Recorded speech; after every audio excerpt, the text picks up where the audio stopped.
नमस्कार, स्वागत है आपका पब्लिक इंडिया पर। मैं हूं नीलू व्यास। आज की बड़ी अंतर्राष्ट्रीय खबर है शेख हसीना के एक्सट्रेडिशन की मांग। जी हां, शेख हसीना जो कि 5 अगस्त से बांग्लादेश में नहीं है बल्कि भारत में है, और उसको लेकर बांग्लादेश की तरफ से एक नोट व बेल यानी कि ऑफिशियली ऑन रिकॉर्ड भारत को के सरकार को लिखा गया है और बांग्लादेश की तरफ से कि शेख हसीना को वापस बांग्लादेश भेजा जाए। अब जो ताहिद हुसैन है, फॉरेन अफेयर्स एडवाइजर हैं बांग्लादेश की जो इंटरिम सरकार है, उन्होंने लिखा है कि we have sent a note verbale which is a diplomatic message to the Indian government saying that Bangladesh wants her back here for the judicial process, यानी कि न्यायिक प्रक्रिया उनके खिलाफ शुरू हो सके। इसी को लेकर जो ताहिद हुसैन है, जो फॉरेन अफेयर्स एडवाइजर हैं बांग्लादेश की अंतरिम सरकार के, उन्होंने लिखा है। इसके अलावा जो ढाका में ही स्थित इंटरनेशनल क्राइम्स ट्राइब्यूनल है, उसने भी अरेस्ट वारंट इशू किया है शेख हसीना के खिलाफ, और उनके साथ जितने भी कैबिनेट मिनिस्टर्स, उनके एडवाइजर्स, मिलिट्री और सिविल ऑफिशियल्स थे, उनके खिलाफ अरेस्ट वारंट भी जारी किया गया है crime against humanity and genocide के लिए, यानी कि एक तरीके से नरसंहार के लिए।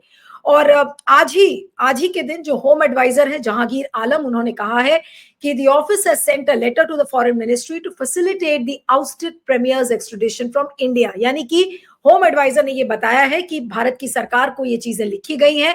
We have sent a letter to the foreign ministry regarding her extradition. The process is currently underway. अब भारत और बांग्लादेश के बीच में एक्सट्रेडिशन ट्रीटी साइन हुई है।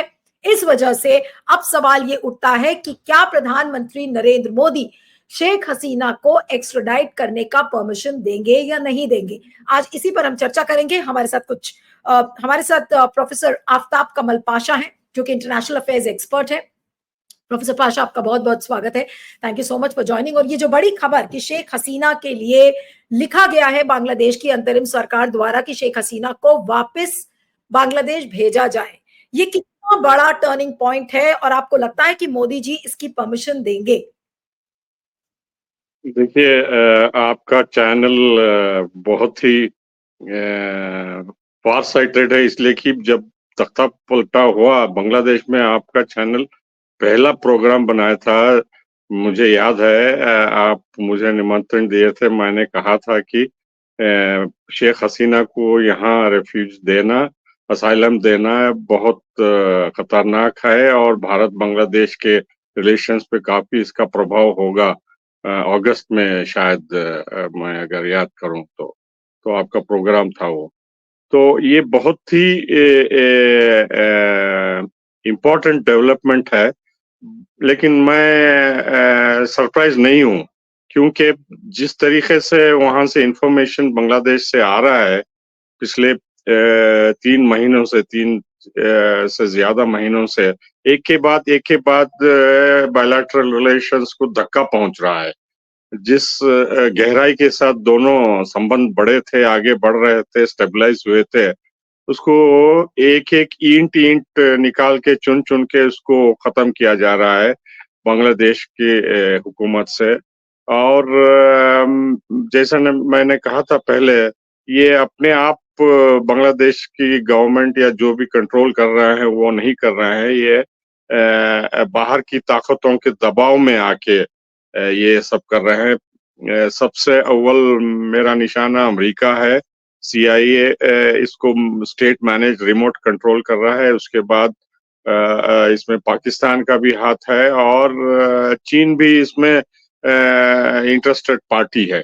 लेकिन मेरा मानना है कि ये एक्स्ट्राडिशन नोट जो है बहुत ही इम्पोर्टेंट है, और मैं नहीं समझता कि मोदी गवर्नमेंट शेख हसीना को इस नोट के वजह से उनको बांग्लादेश गवर्नमेंट को हवाले कर देंगी, इसलिए कि कई वहाँ के चैनल्स और सोर्सेस ये भी बता रहे हैं कि भारतीय गवर्नमेंट और खुफिया एजेंसीज भी इसमें शामिल थे, क्योंकि एजेंडा ऑलरेडी तैयार कर लिया गया है कि भारत भी इसमें नरसंहार में, या जो भी वो कहते हैं ह्यूमन राइट्स वायलेशन में, डिटेंशन में, या 3,500 या जो भी लोग डिसअपियर हो गए हैं, उसमें भारतीय सीक्रेट एजेंसीज का भी हाथ है, क्योंकि इस्लामिक एक्सट्रीमिस्ट के खिलाफ कई कदम उठाए थे शेख हसीना जब वो प्रधानमंत्री थी। तो ये मामला जो है सिर्फ एक्स्ट्राडिशन का नहीं है, और अगर भेजते हैं तो उनसे उगाला जाएगा कि ये सब शामिल थे और भारत भी उसमें निशाने पे आएगा। तो ये बहुत गंभीर मामला है, और भारत को सोचना चाहिए कि वो शेख हसीना को यहाँ इंडिया में रखना है या कहीं और नहीं निकाल लेकिन भगाना है इनको। हाँ, नहीं लेकिन अब आपको क्या लगता है कि मोदी जी के सामने चुनौतियां क्या होंगी? कौन से ऐसे फैक्टर्स हैं जो इस समय मोदी सरकार के दिमाग में काम कर रहे होंगे कि भाई उनको यहाँ रखने से क्या फायदा है, या अगर हम भेज देंगे तो उसका क्या फायदा होगा? क्या पॉसिबिलिटी बनती हुई नजर आ रही है? क्योंकि अब एक्सट्रेडिशन की मांग ऑफिशियली आ चुकी है, भारत उस पर बैठ तो नहीं सकता है, उसको कभी ना कभी तो उस पर जवाब देना होगा, या फिर वो ठंडे बस्ते में डाल देंगे इसको। या दो ही इसमें स्टेप्स हैं। एक तो कंप्लाई करना, शेख हसीना को सरेंडर करना, which is simple extradition treaty के तहत, जो कि भारत या मोदी गवर्नमेंट नहीं करेगी। दू, दूसरा तो इनको यहाँ से आहिस्ता से निकाल के कहीं और भेज देना, चाहे नेपाल हो, भूटान हो, या कहीं कहीं भी उनको लेने के लिए तैयार होते हैं पड़ोसी देश या कहीं भी। तो ये दो ही मेरे ख्याल से उपलब्ध अभी नजर आ रहा है मुझे। लेकिन जिस तरीके से ये टेम्परेचर बढ़ रहा है बायलैटरल रिलेशंस पे, देखिए ये इंडियन गवर्नमेंट को भी अक्यूज कर रहे हैं वहाँ कि ये शामिल थे शेख हसीना के साथ इसमें इन्वॉल्वमेंट में। और दूसरा जो हिंदियों के ऊपर, माइनॉरिटीज के ऊपर जो अटैक हो रहे हैं, और जो फॉरेन सेक्रेटरी वगैरह गए थे, उससे कुछ खास डेवलपमेंट नहीं हुई है, और वहाँ काफी टेंशन बढ़ा हुआ है, कम्युनल टेंशन। और उसके अलावा ड्रोन्स भी जो है टर्की सप्लाई किया है बांग्लादेश को, जो कि बैरक्तार बोल के ये 300 किलोमीटर के रेंज में है, और उन्होंने सेंसिटिव एरिया जो चिकन स्नेक कहला जाता है, इंडिया का लिंक नॉर्थ ईस्ट के साथ, वहां डिप्लॉय करे हैं, जो कि रेडार भी इनको डिटेक्ट नहीं कर पाएगा। तो ये इंटेलिजेंस गैदरिंग का शुरू हो गया है कि कौन कितने ट्रक्स भारत से नॉर्थ ईस्ट को जाते हैं और कितनी आर्मी मूवमेंट होती है, क्या होता है बोल के। तो इंटरनेट का पहले ही प्रॉब्लम था नॉर्थ ईस्ट को लिंक करने का, वो खत्म हो गया है।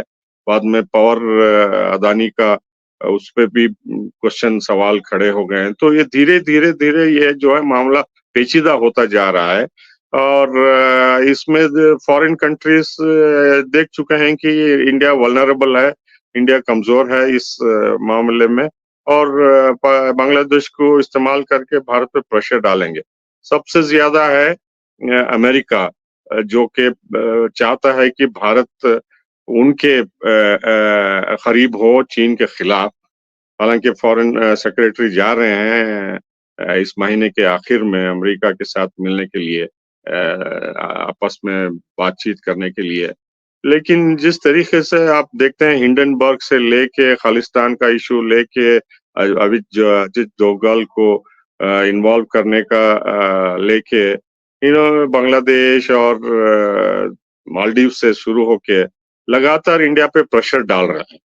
इसलिए कि हम जो नीति अपना रहे हैं, चाहे वो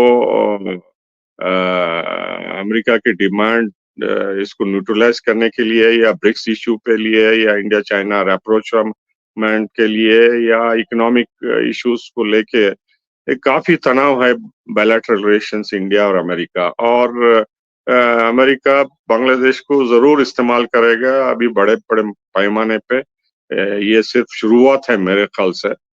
जब तक वो उनको नहीं मिलता जो चाहते हैं भारत से, तो वो धीरे धीरे प्रेशर बढ़ाएंगे, जैसा पाकिस्तान के खिलाफ पाकिस्तान को इस्तेमाल करके भारत पे प्रेशर डाला कई सदियों तक।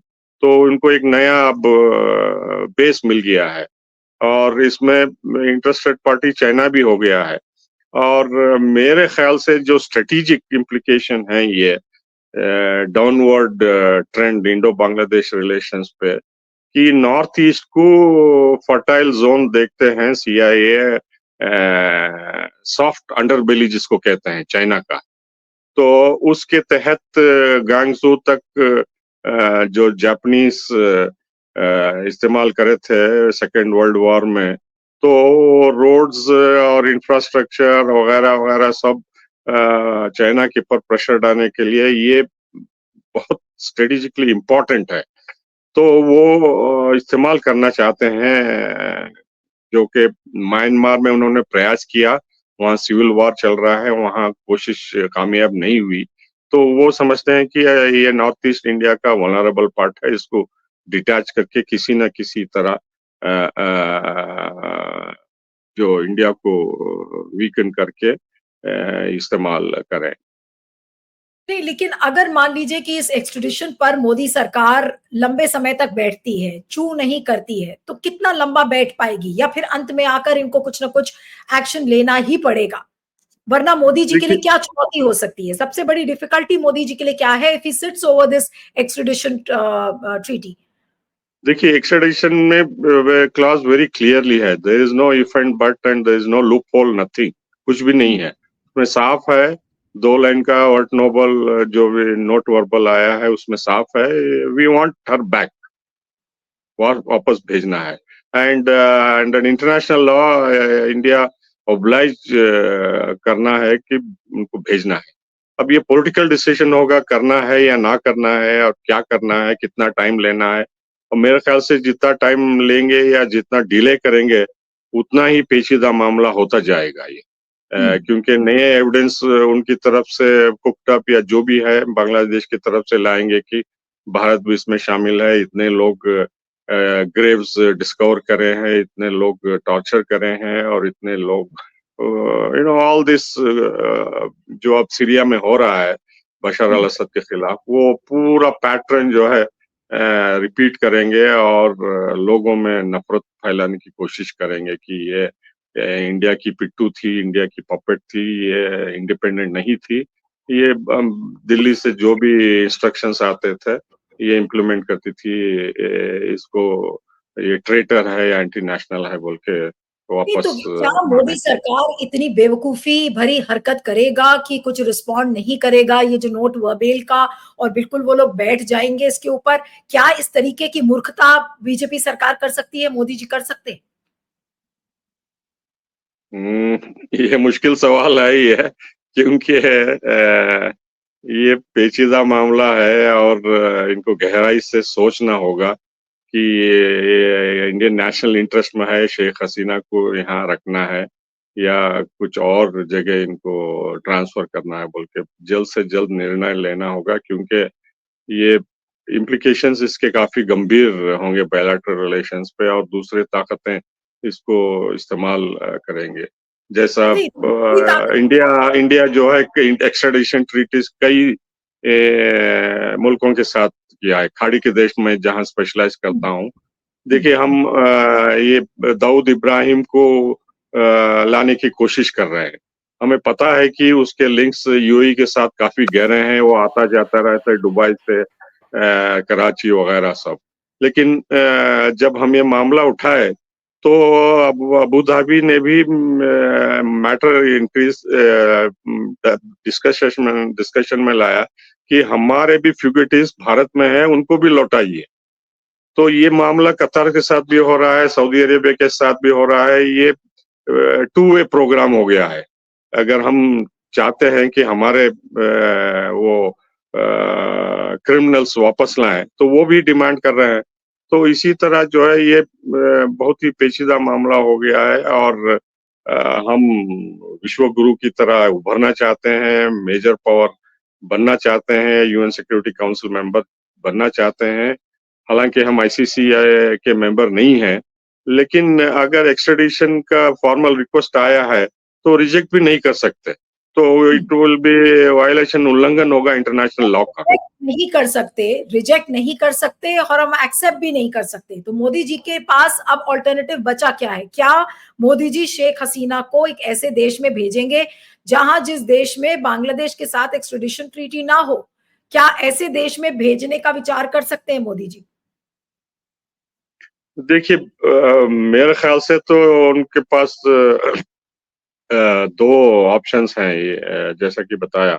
लेकिन वो नेतन्याहू की तरह बिहेव कर सकते हैं, चाहे कुछ भी कर ले बांग्लादेश, हम नहीं करेंगे, अड़ जाएंगे कि हम नहीं भेजेंगे, ये बिल्कुल हमें एक्सेप्टेबल नहीं है। दूसरा सॉफ्ट ऑप्शन है, चुपके से उनको कहीं और भेज दें, जैसा कि मैं आपको जिक्र किया।